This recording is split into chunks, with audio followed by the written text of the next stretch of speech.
This Sunday, I would like to reflect with you upon an appropriate way for a Christian to be obnoxious. I'm serious. And to do so, I want to take a look at the first two readings briefly, then the gospel, and then draw 3 quick points. The first reading from the book of Wisdom. We are told that the just one, the one who is righteous in his ways, is obnoxious, and they want to get rid of him. You could easily picture some boardwalk empire moment where an individual hires a hitman and the person who is in the way gets dismissed. What's going on in the book of Wisdom? Probably historically, at the time, around the year 330 to 340 before Christ, Alexander the Great was the great conqueror. This is before the Roman Empire descended on the Middle East. Now the Greeks descended on the Middle East. According to contemporary maps, you could say Alexander the Great controlled everything from Egypt to India, a huge empire.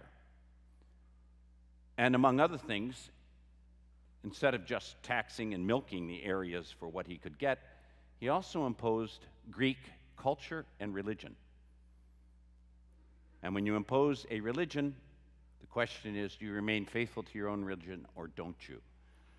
And as usual, a number of people collapsed and started worshiping idols. And Alexander controlled the Holy Land as well, what we would call the Holy Land today. So there were a number of Jews that were unfaithful, that began to worship false gods.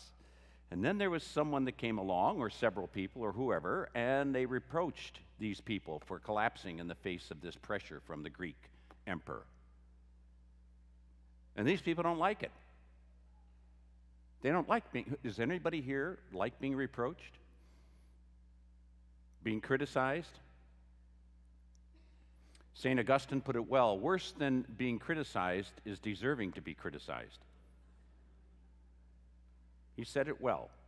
So they want to put this person to the test, they want to get rid of him, and apparently the person had claimed that God would protect him. And they're going to test it and see if God would.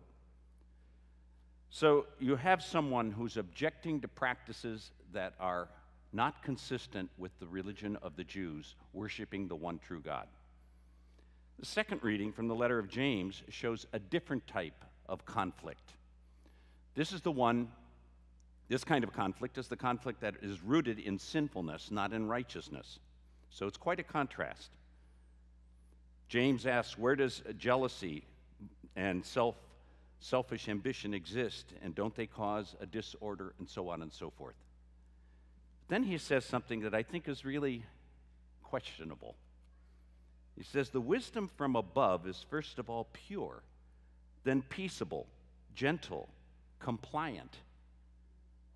The wisdom from above is compliant. Was Jesus compliant? Did Jesus get crucified because he was nice? So it goes on, it talks about where do wars and all the rest of this begin, and it says it's in your passions when you have envy and so on and so forth. This is the kind of obnoxiousness you want to avoid. All right? This is not good stuff. Then we go to the gospel, from the Gospel of Mark. We're continuing our readings. If you remember last Sunday, we had the first prediction of the Passion. The disciples are coming along, and they're on the way. Jesus says, we're going to go to Jerusalem. Jerusalem is not a good place to go to because that's where a lot of people got persecuted, the prophets and so on. Jesus is going in this direction. And you remember very dramatically, Peter opposes this. And he actually pictured Jesus walking along, the disciples behind him, but Jesus goes in front of Jesus to, as the text says, rebuke him. I think when you rebuke the Son of God, you're on thin ice. He rebukes him. And Jesus says to him, remember, get behind me, Satan. Now, just a couple verses before, Peter says, you are the Son of God, the Messiah, the living Messiah. And Jesus says, flesh and blood has not revealed this to you. But Peter didn't know what he was saying. I mean, it's proof. His idea of the Messiah, and this is the problem in today's gospel, same sort of thing. It's very hard to bring us to a more accurate sense of who God is. It's very hard. And they couldn't get the thing of the Messiah. They couldn't understand a Messiah that wasn't going to triumph over the Roman occupation and get rid of them. Get rid of the Romans. This is what we want. A political figure who's got not only chutzpah, but clout. All right, that's what they want. So Jesus says to them, after Peter goes from God to goat in no time flat, confessing who Jesus is, and then says, get behind me, Satan. He hears that from Jesus. And Satan, Peter is the rock, and I'll build my church. It comes from Matthew, not the Markan gospel. But the rock becomes the stumbling rock. Kind of an interesting paradox. So in today's gospel, they're beginning their journey to Galilee.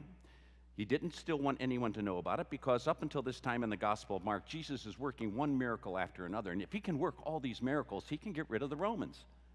This is perfect. This guy's got power. This is much more than a good transformer.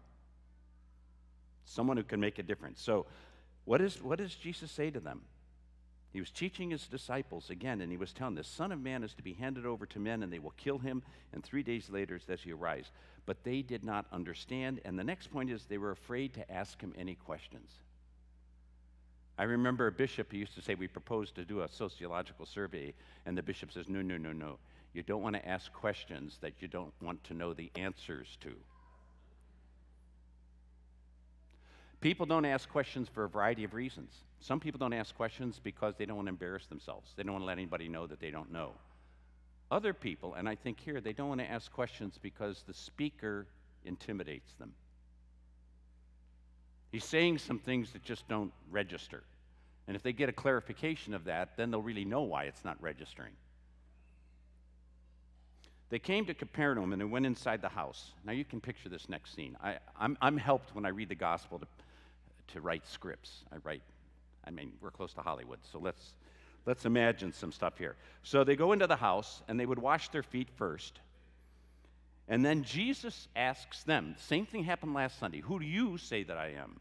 So he says here, what were you arguing about on the way? Now they must have been far enough behind him that they thought he couldn't hear them. But he did hear them. So what were you arguing about on the way? But what did they do? They remained silent. That's incriminating already. They remained silent. Now, can you picture the argument? Peter said, okay, I was called a stumbling block, but I am the rock upon which the church will be built. John says, no, you don't get it. I'm the mystic. I understand these things. Andrew says to Philip, look, I was the first one, and I brought you to Jesus because I saw Jesus first. Then Peter, James, and John chime in and say, yeah, but the three of us were on the Mount of Transfiguration. None of the rest of you were invited. Then comes along Judas, and Judas says, look, no margin, no mission. I take care of the books. You should be grateful to me.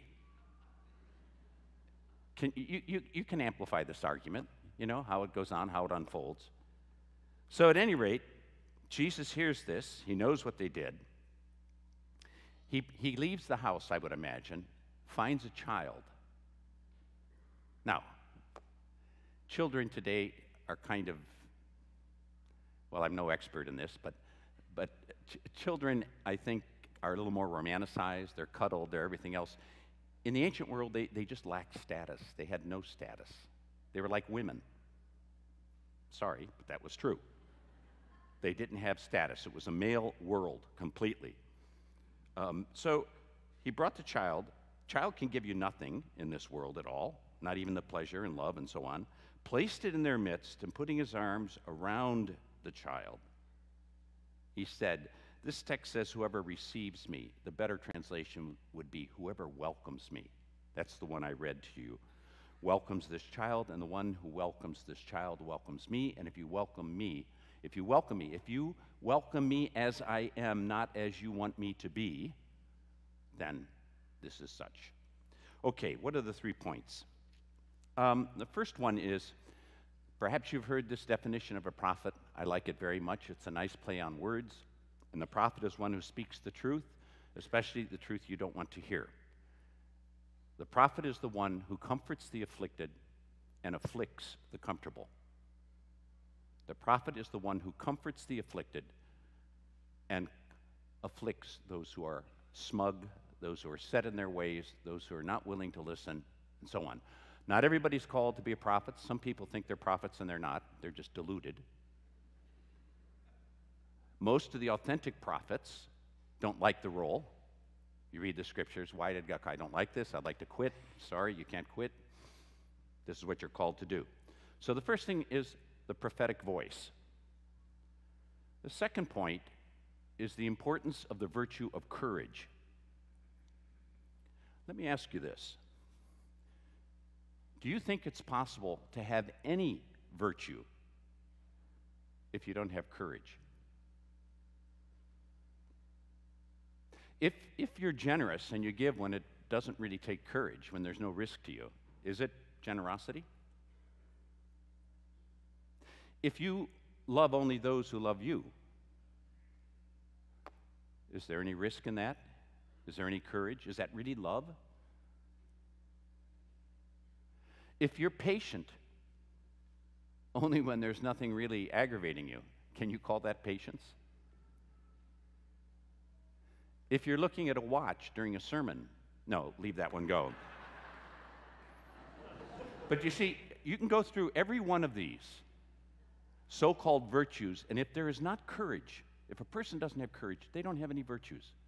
And when's the last time you heard a sermon about the critical importance of having courage and being prophetic and running the risk of being rejected? I mean, we know what happens, for example, with whistleblowers.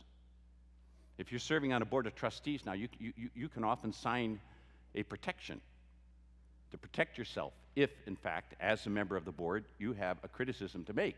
Sometimes you make the criticisms, you're off the board. Surprise, surprise. This past week, we celebrated the feast of St. Robert Bellarmine, one of my favorite saints. And he has a fascinating history. He became a rector of the seminary of the Jesuits early on. He died in 1621.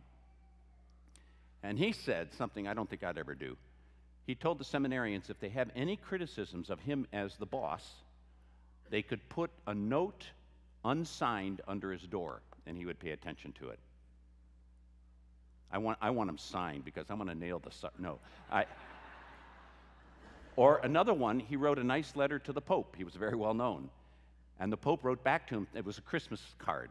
I don't know if it was Hallmark or what, but it was. He sent some note to him at Christmas time and said, you know, thank you, blah, blah, blah.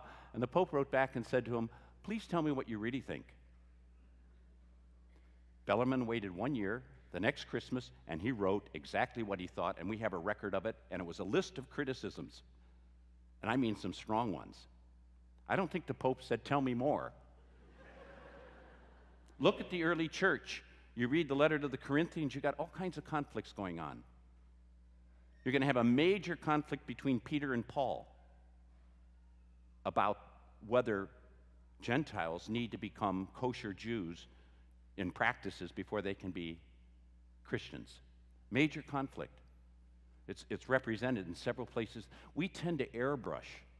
Either we airbrush the problems that inevitably we encounter, or we somehow criticize them so much that we don't realize that a part of a lively community is the capacity to enter into debate and criticism without polarization. As we say, let's disagree without becoming disagreeable. So the third point that I want to mention is that if the first one is in fact who the prophet is, the one who speaks a truth that can make the comfortable uncomfortable, and those who are afflicted gives them comfort. And second, the virtue of courage is crucial. What's the third and final point? The third and final point is, let's make sure we have a real image of who Jesus is. Jesus was not crucified because he was nice. And I beg to differ a little bit with this letter of James where it says, this is dangerous to do, but wisdom from above is first pure, peaceable, gentle, compliant, Jesus cleaned the temple out. That's not called compliance. That's challenge. That's confrontation. This is a kind of image. We want comfort from religion. And indeed, we deserve it on the deepest level of being loved by God. But remember, that love is self-sacrificing. In the sacristy, before coming out, one of the students, one of the servers, said, "I don't want to carry the cross. It's too heavy." Now, I know she meant well. But that's a real challenge, isn't it? Let's have courage. Let's follow the real Jesus Christ. Let's not be afraid to comfort the afflicted and to afflict the comfortable.